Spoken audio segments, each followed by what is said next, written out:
Good morning. Yesterday morning, as the tragedy of what happened over the Potomac River near Reagan Airport was starkly clear, I hesitated to tell my wife a feeling I had, but I told her and relayed it to a handful of people at a radio newsroom where I had to go to work in the morning.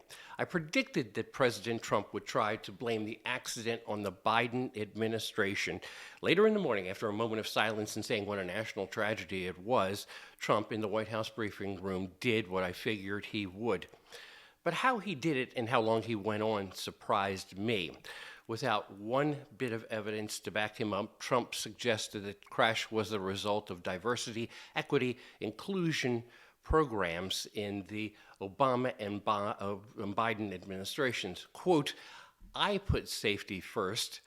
Obama and Biden put politics first, and they put politics at a level that nobody's ever seen because this was the lowest level, end quote. Trump went on at length about how the FAA had not been hiring top-notch air traffic controllers when he was not in office.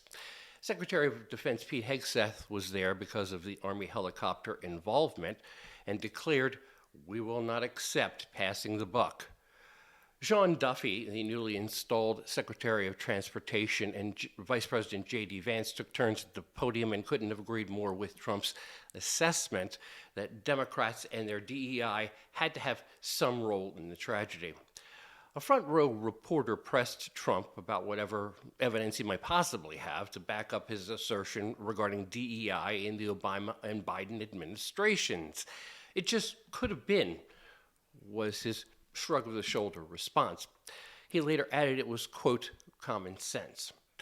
Trump had taken special issue with Pete Buttigieg, the openly gay Biden transportation secretary.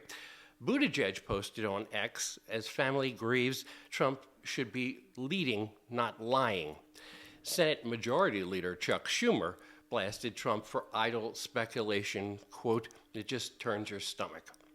Over the past year, Trump has blamed a number of tragedies on DEI programs, including the collapse of the Francis Scott Key Bridge here in Baltimore after it was struck by a ship. With Ear on the White House, I'm Bob Costantini.